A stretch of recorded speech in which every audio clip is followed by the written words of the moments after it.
Hello guys, welcome back to my channel. I am Kalpana Yadav. आज मैं आप सभी के सामने लेकर आई हूँ क्लास 7th की सिविक्स की बुक का चैप्टर नंबर 1, जिसका नाम है ऑन इक्वालिटी। इसका मैं पार्ट 1 करवा चुकी हूँ। जिसने नहीं देखा, लिंक डिस्क्रिप्शन बॉक्स में, आप लोग वहाँ से जाकर पार्ट 1 देख लीजिए, फिर आप पार्ट 2 देखिएगा। तो ये है हमारा पार्ट 2। तो चलिए, अब हमने कहाँ से चैप्टर छोड़ा था, मैं वहाँ से आपको पढ़ाना स्टार्ट करती हूँ। तो देखिए, तो कल आपने देखा था कि हम कल ओम प्रकाश वाल्मीकि जी की स्टोरी पढ़ी थी और हमने उनकी अंसारी दंपति की हमने 2 स्टोरीज़ कल पढ़ ली थी पार्ट 1 में। तो आज हम इक्वलिटी इन इंडियन डेमोक्रेसी से पढ़ना स्टार्ट करते हैं। तो इसका मतलब है भारतीय लोकतंत्र में समानता। ठीक है, यानी कि इंडियन डेमोक्रेसी में इक्वलिटी कैसी है। ठीक है, the Indian constitution recognise every person as equal, यानी कि भारतीय संविधान सब व्यक्तियों को क्या मानता है, समान मानता है, यानी कि इक्वल मानता है। ठीक है, यानी कि this means that every individual in the country, including male and female persons from all castes, religions, tribes, educational and economic background are recognized as equal. This is not to say that inequality cases to exist, it doesn't, but at least in democratic India, the principle of the equality of all persons is recognized while earlier। Okay तो अब देखो, सबसे पहले मैं बात करती हूँ the Indian constitution की। तो हमने देखा कि भारतीय संविधान सब व्यक्तियों को क्या मानता है, इक्वल मानता है। तो इसका मतलब ये है कि देश के व्यक्ति, चाहे वो फिर मेल हो, फीमेल हो, किसी भी जाति का हो, धर्म उसका कुछ भी हो, चाहे उसकी फिर एजुकेशनल यानी कि उसकी शैक्षिक और आर्थिक कुछ भी रिलेशन रखते हो, वो सब क्या माने जाएंगे, इक्वल माने जाएंगे। लेकिन इसके बाद भी हम ये नहीं कह सकते कि असमानता यानी कि इनइक्वलिटी ख़त्म हो गई, क्योंकि ये ख़त्म नहीं हुई है। लेकिन फिर भी no law existed to protect people from discrimination and ill treatment. Now there are several that work to see that people are treated with dignity and as equals. अब देखो, ये कहता है कि मगर ये ख़त्म नहीं हुई, कम से कम भारतीय संविधान में जो है सब व्यक्तियों को समानता के सिद्धांत को मानने के लिए बोला गया है। और जहाँ पहले भेदभाव और दुर्व्यवहार से लोगों की रक्षा करने के लिए कोई कानून नहीं था, अब काफ़ी सारे कानून लोगों के सम्मान और उनके साथ समानता के व्यवहार को सुनिश्चित करने के लिए मौजूद हैं। काफ़ी सारे ऐसे कानून बन चुके हैं जिससे लोग अब असमानता शायद ना ही करें। तो सब समान है कानून की नज़र में। तो बट अब देखते हैं, one of the steps taken by government includes the mid day meal scheme. ठीक है, अब समानता को स्थापित करने के लिए संविधान में जो प्रावधान है उनमें से कुछ निम्नलिखित है। पहला कानून ये था, this refers to the programme introduced all government. Sorry, हम नेक्स्ट पर आ गए, गलत पढ़ लिया हमने, वो पेज नहीं, यहाँ से पढ़ना था। ओके, तो this recognition of equality include some of the following provisions in the constitution.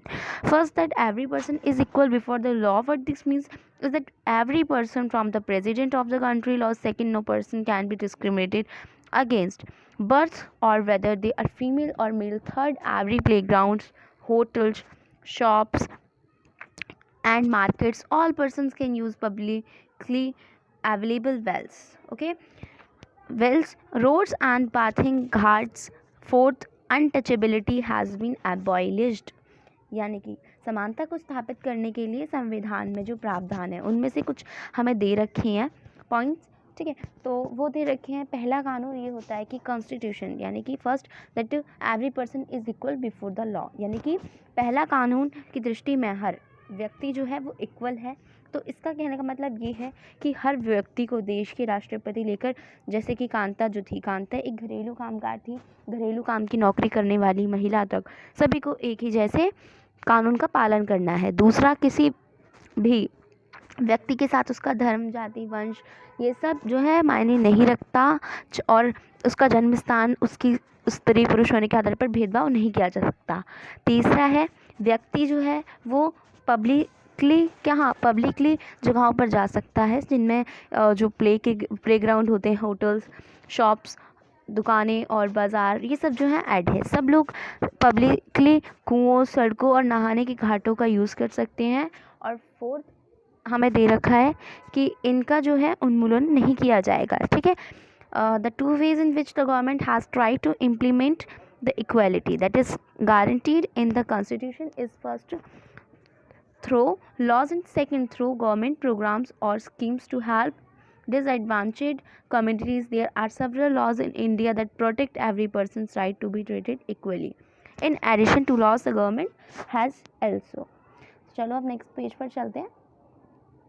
Set up several schemes to improve the lives of communities and individuals who have been treated unequally for several centuries. These schemes are to ensure greater opportunity for people who have not had this in the past. Okay. तो अब देखते हैं हम यहाँ पर कि देखो, शासन ने संविधान द्वारा मान्य किए गए समानता के अधिकार को दो तरह से लागू किया है। पहला कानून जो है वो ये है कि पहला कानून के द्वारा और दूसरा सरकार की योजनाएं और प्रोग्राम्स द्वारा सुविधाहीन समाजों की मदद करके। भारत में ऐसे और भी कानून हैं जो व्यक्ति के समान व्यवहार प्राप्त करने के अधिकार की रक्षा करते हैं। तो कानून के साथ साथ सरकार ने उन समुदायों जिनके साथ सैकड़ों वर्षों तक यानी कि काफ़ी सालों तक असमानता का व्यवहार हुआ, उनका जीवन सुधारने के लिए और भी काफ़ी सारे प्रोग्राम्स और योजनाएं लागू की हैं। तो ये प्रोग्राम्स ये सुनिश्चित करने के लिए हैं या इसलिए चलाए गए हैं कि जिन लोगों को पास्ट में अवसर नहीं मिले, अब उन्हें ज़्यादातर जो है अवसर प्राप्त हों, ठीक है। तो ये इस तरीके से हो गया। तो मैं आपको एक फिगर दिखाती हूँ, ठीक है। यहाँ पे जो ये हमें फिगर दे रखा है साइड में, आपको इसमें दिखाई भी दे रहा होगा कि एक बच्चा जो है जूते पे पॉलिश कर रहा है और कुछ तरीके से भी देखो यहाँ पर नीचे पढ़ते हैं पहले। In the 1975 film Diwar, a boy who works as a shoes shine refuses to pick up a coin thrown at him. He feels that there is dignity in the work that B does not and insists that his fee be given respectively नहीं है, ठीक है। तो 1975 में देखो, 1975 में film दीवार जो थी उसमें जूते पॉलिश करने के वाला एक लड़का है जो जूते पॉलिश करता है। फिल्म दीवार में 1975 की है। तो जो जूते पॉलिश करने वाला एक लड़का है उसे फेंक कर दिए गए पैसे को उठाने से इनकार कर देता है, ठीक है। वो मानता है कि उसके काम की भी गरिमा है, उसके काम की भी अपनी कोई डायनिटी है और वो उसे उसका भुगतान जो है उसे आदर के साथ किया जाना चाहिए, यानी कि पैसे उसे फेंक कर ना दे, ठीक है। तो पैसे फेंक कर नहीं, पैसे आराम से दो, उसके काम की भी अपनी एक डायनिटी है, ठीक है। रिस्पेक्टफुली दो उसे पैसे। तो यही कहता है ये लड़का, ठीक है। तो ये इससे रिलेटेड था। अब नेक्स्ट है कि one of the steps taken by the government includes the mid day meal scheme. तो अब जैसे कि जो गवर्नमेंट स्कूल्स हैं वहाँ पर अब मिड डे मील मिलता है ना, तो अब देखते हैं उसी से रिलेटेड है यहाँ पर। तो देखते हैं, देखो इस दिशा में जो सरकार द्वारा उठाया गया एक कदम था मिड डे मील की व्यवस्था, ठीक है। तो इस प्रोग्राम में क्या था कि इस प्रोग्राम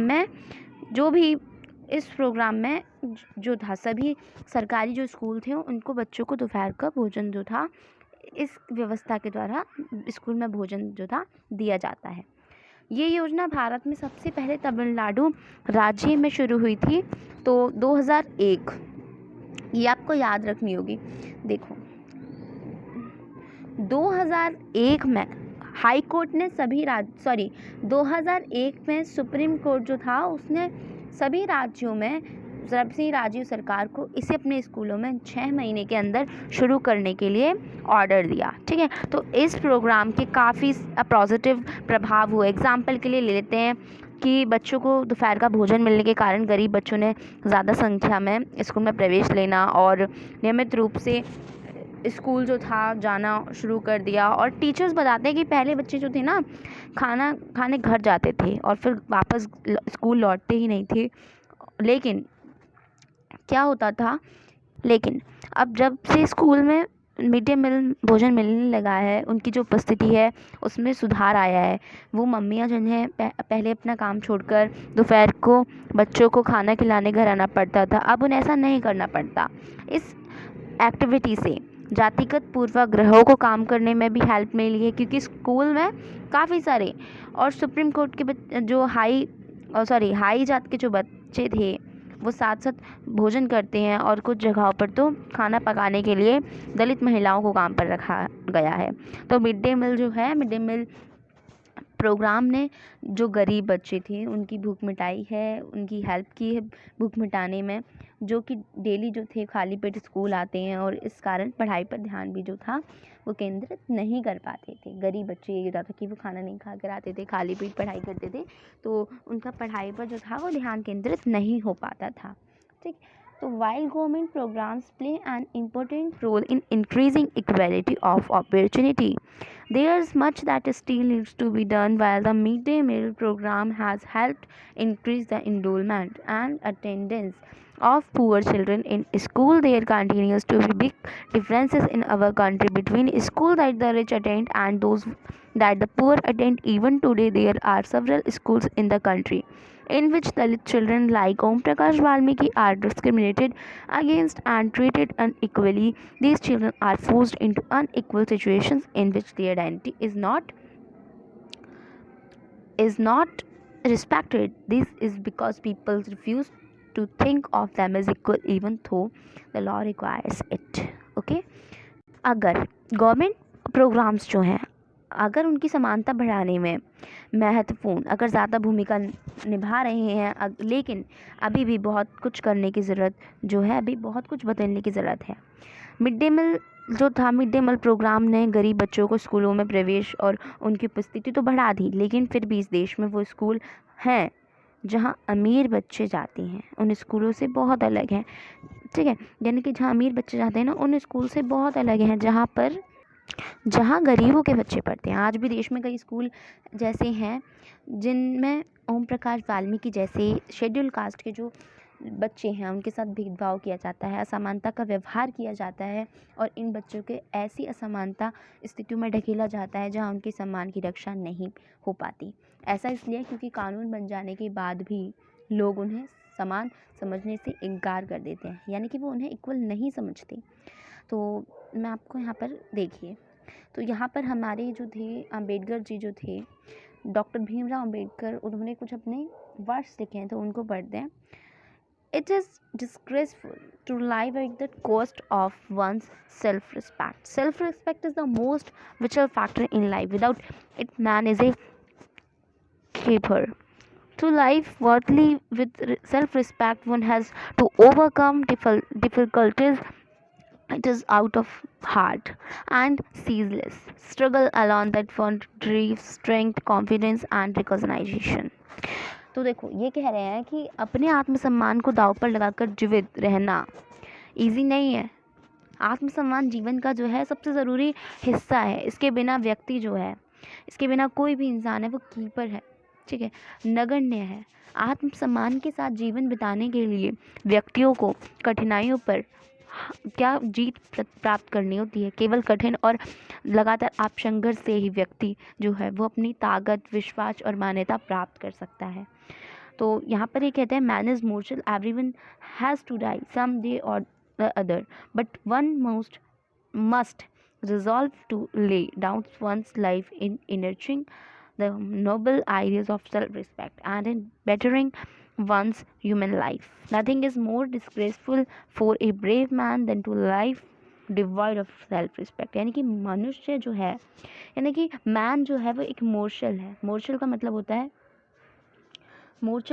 होता है नाशवान, ठीक है, मोर्चल का मतलब होता है नाशवान। तो जो आदमी है वो क्या है, नाशवान है। हर व्यक्ति को किसी न किसी दिन मरना है, पर व्यक्ति को ये संकल्प लेना चाहिए कि वो अपने जीवन का बलिदान आत्मसम्मान, हाई आइडियल्स को विकसित करने में और अपने मानव जीवन को बेहतर बनाने में करेगा। किसी साहसी व्यक्ति के लिए आत्मसम्मान जो है उसके जीवन जीने से अधिक अशोभनीय और कुछ नहीं है, ठीक है। तो ये कह रहे हैं हमारे डॉक्टर भीमराव अंबेडकर।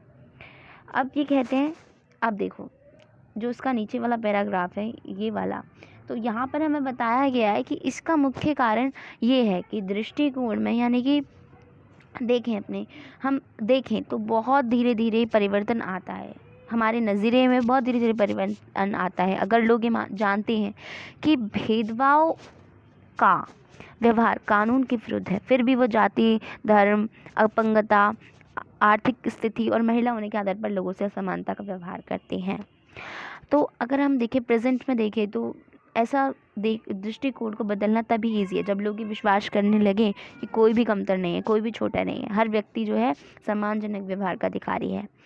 तो समाज में समानता स्थापित करना एक बहुत ही ज़्यादा संघर्ष है, जिसमें व्यक्तियों और विभिन्न समाजों को सहयोग देना है। इस किताब में आप इसके बारे में और ज़्यादा पढ़ेंगे। ठीक है, चलो अब हम पढ़ेंगे issues of equality in other democracies, यानी कि और लोकतंत्रों में समानता के मुद्दे, अन्य लोकतंत्रों में समानता के मुद्दे, ये हम इसमें पढ़ेंगे।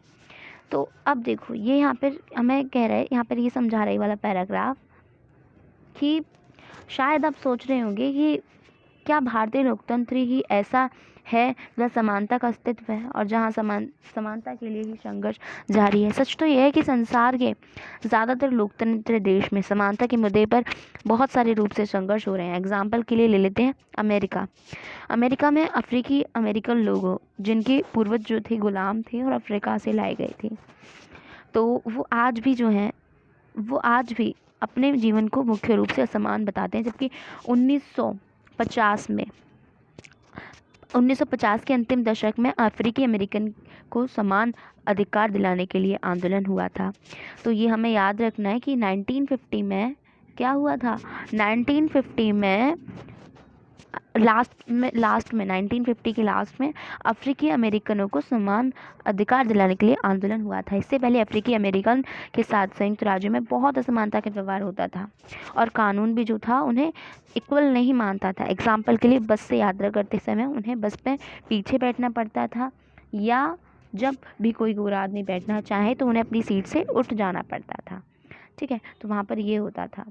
तो यही दे रखा है रोज़ा पार्क्स। ठीक है, रोज़ा parks was an African American women. तो अब हम बात करेंगे रोज़ा पार्क्स की। रोज़ा पार्क्स जो थी ना वो एक अफ्रीकन अमेरिकन वुमेन थी। दिसंबर 1955 की बात है।